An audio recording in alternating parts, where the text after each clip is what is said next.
It's really a pleasure to be here. The last time I was at REACH was 3 years ago. 3 years ago, probably this week or this month. And Facebook was a very different company then. We had just launched Crucial Conversations probably 6 or 7 months before the last REACH. And I came and spoke about what we were trying to build. And so now, fast forward 3 years later, I'm going to give you a little bit of demographics. At the time that I spoke here last, I think we had about 2,000 employees globally. Our earnings releases today, and they'll release the official number of employees that we have. It's over 10,000 now. Yeah. As you can imagine, quintupling the size of a company like Facebook in 3 years, essentially, is no short order. And one of the things that I talked about 3 years ago when I first came to REACH, and that I'm going to continue talking about today, my thinking about Crucial and the role that it plays in a company has shifted over the years from how do I help people one-on-one or meet a group of 20 or 30, and the people that work with me at Facebook, how do we teach this class to help people master these skills, to really how do we build a company that maintains what Mark and a small group of people started in a dorm room 11 and a half years ago at scale. And when I came here and spoke a few years ago, we were talking about, one-off little conversations that people were having using our platform, because a lot of the quotes that Joseph said, I'm pretty sure I've seen people post those things internally. Our problem wasn't getting people to speak up, it was to tone it down. So as we've continued to evolve how we use Crucial and how we think about culture at Facebook, one of the things that became really apparent was if we wanted to build an organization that reflected the diversity of the people that use our product, we were going to have to tackle some really tough topics. A couple of other demographic bits of information. We have almost 1.5 billion people using Facebook globally. Thank you. Thank all of you. If you're on it, thank you for helping us get there. And Instagram as well, WhatsApp. 1.5 billion people, about 180-some million of them are here in the US. The vast majority of people that use Facebook and Instagram and WhatsApp every day are not in America. They're elsewhere. So being an American-based company, we have people all over the world, but we're an American-based company that is trying to connect the world. And in order to do that, we really want an organization that reflects the diversity of the people that are using our product. So about 1.5 years ago, we launched a program called Managing Bias at Facebook. We started piloting it internally. We wanted to give an opportunity for people to talk about things that were really important, leveraging a lot of the skills that we teach in Crucial. Now, there's lots of things that companies think are hard to talk about. Politics. How many of you talk about politics at work? Probably not many of you. I'm like, I do. Religion, civil rights, social justice. There's been a lot of stuff going on in the world. And clearly on Facebook as a platform, we enable a lot of conversations that people have with their friends and their family, and now more and more with public figures about these things. Sports. We don't all like the same sports teams. We talk about that internally as well. But talking about unconscious bias was one of the things that it's like, okay, if we're really going to go there, if we're really going to have a culture, and be open is one of our company values. If we're really going to do this in a way that matters, we have to be willing to talk about stuff that's incredibly sensitive to talk about. One of the things that we found, many of you probably know Sheryl Sandberg, our COO, wrote a book called Lean In a couple of years ago. And one of the things that she talked about in Lean In was the bias that women face in the workplace and how to overcome it. And in working with the researchers from Lean In and from some of the schools that had researchers that helped her with the research from that book, one of the things that they found was really astounding to me, and that is that organizations that believe that they're meritocratic often have the worst outcomes when it comes to bias. Why? Why do you think that is? They think they're evolved, right? And tech, not the least of which.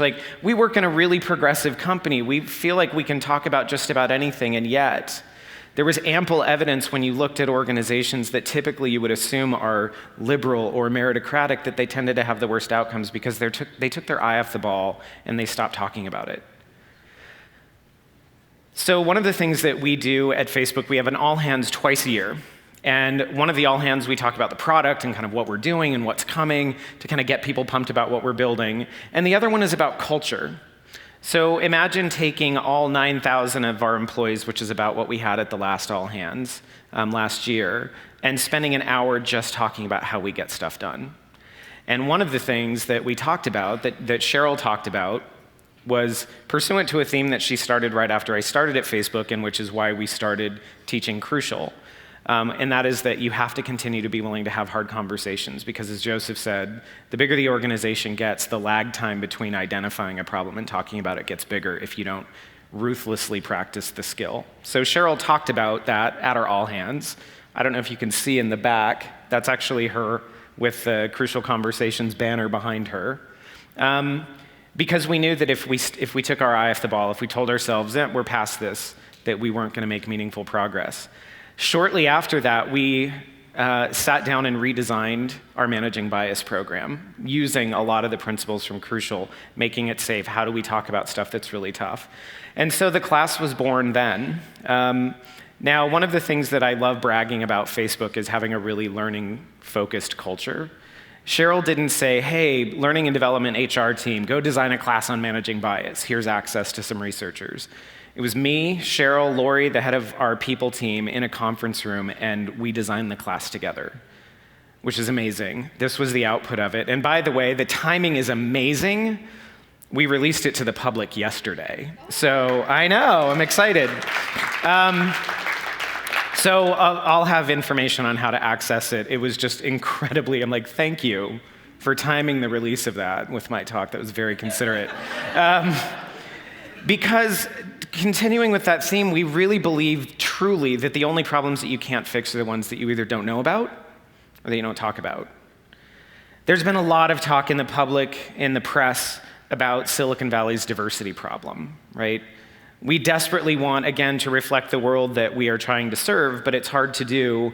It's hardest to do in the best of circumstances, but if there are unconscious biases that are preventing you from either attracting or hiring or keeping the best people, we're never going to achieve that mission. So we look to the people at Project Implicit. If you've never heard of Project Implicit, it's a project that was born out of Harvard University. There's probably thousands of implicit associations tests that you can take now. But we look to that to say, okay, let's give people an opportunity to say, it's not a matter of if I have biases, of course I do. Which in and of itself is an incredibly difficult admission for some people to make, right? Just like when you're teaching Crucial and they say, I don't tell stories. Really? When I teach Crucial, I walk in, when I start teaching the Mastermind Story session, I say, imagine that you just walked into the room.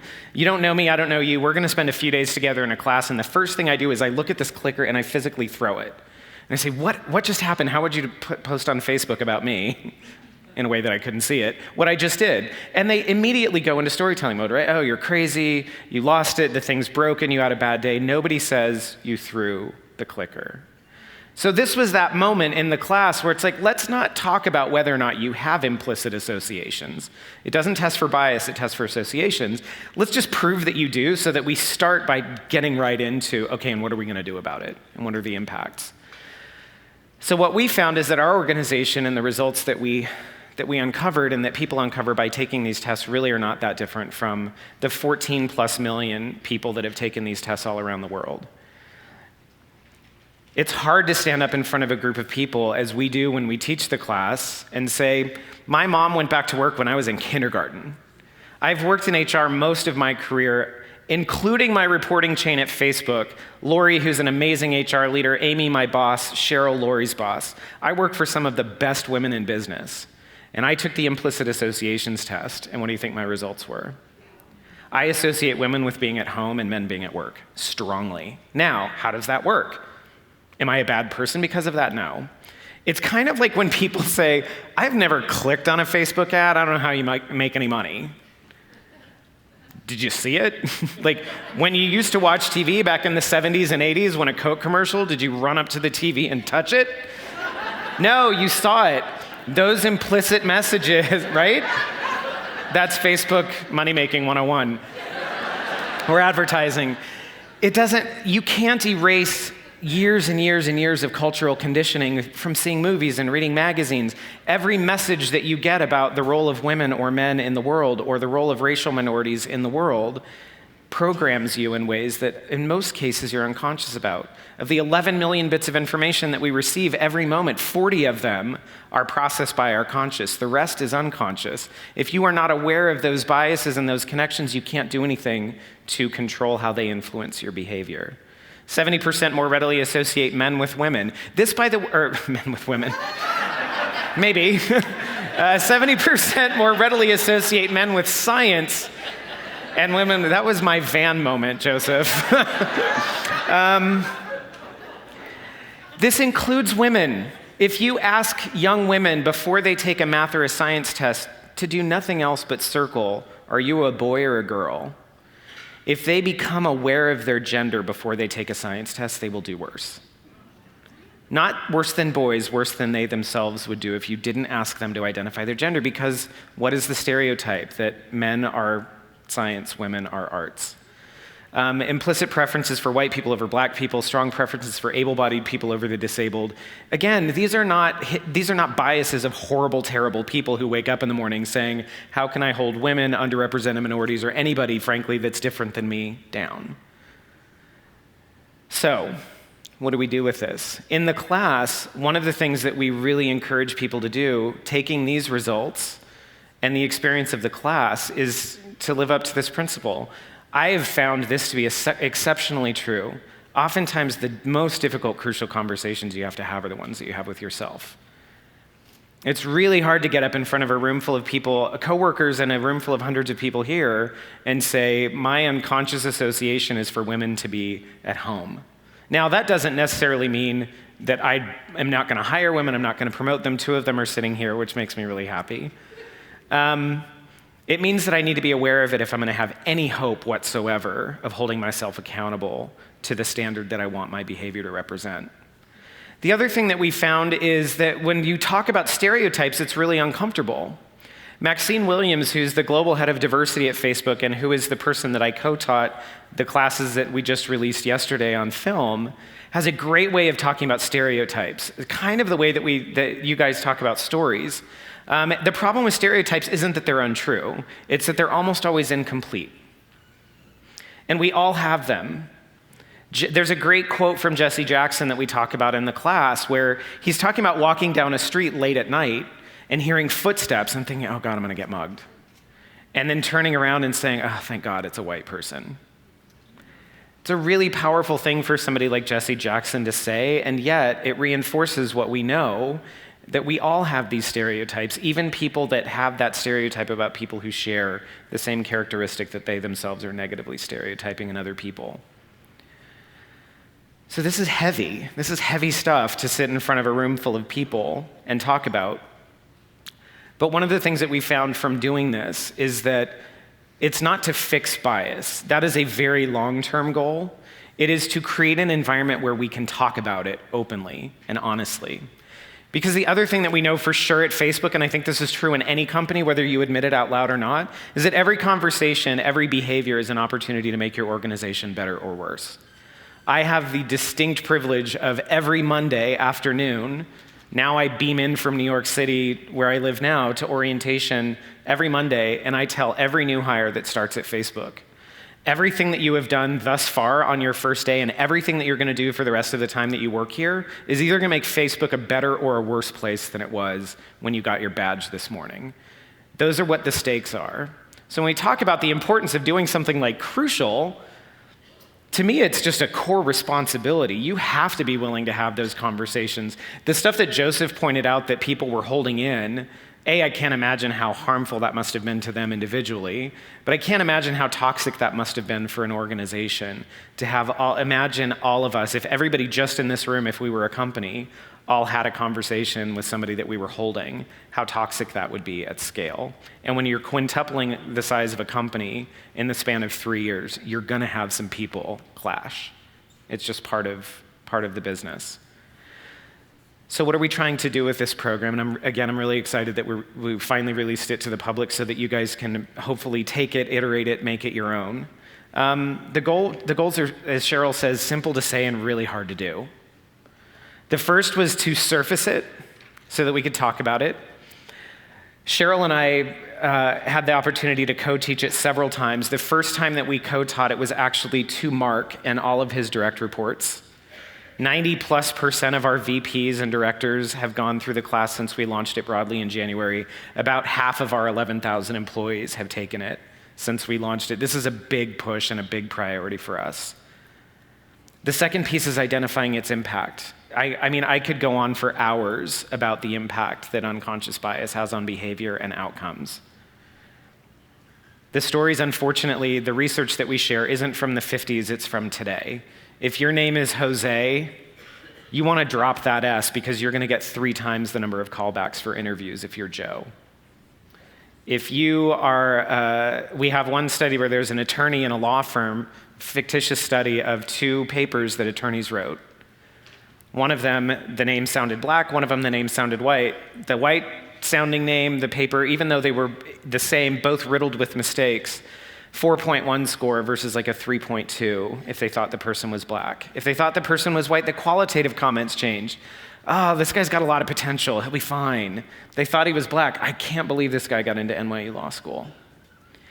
Now, your reactions are very similar to the reactions that people have when we teach the class. Oh, that's terrible. The people that say these things aren't bad people. They don't wake up in the morning saying, how can I show a very strong preference for a white applicant over a black applicant? Years of programming, years of storytelling, years of responding to stories as facts is one of the things that creates these biases. Identifying the impact is really important to talk about. The impact is visible, and especially in tech companies, when you look at the diversity makeup of our employees. The final piece is to counteract it. This is where crucial really comes into play. I tell people when I teach the class, you cannot leave and just say, that's a bias. You have a bias. I learned about it in class, you're biased.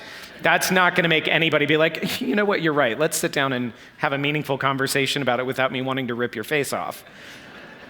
Being able to talk about it, counteract it, is usually small things that make big differences. If you're an interrupt-driven culture, women are significantly less likely to contribute. If people yell and scream at each other at work, they just won't contribute, period. We know this.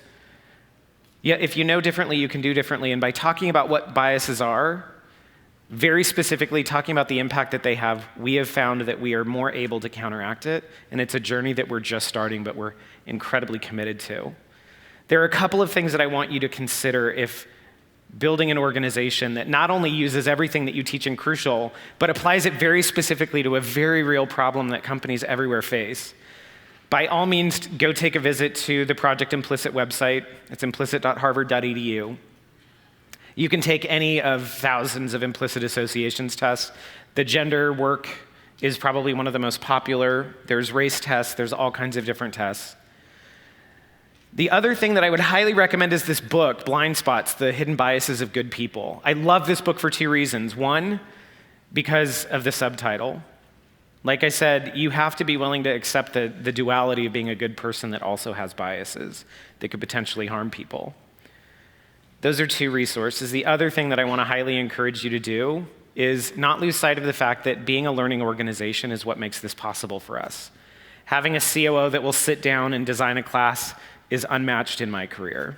Certainly one that would co-teach it with me.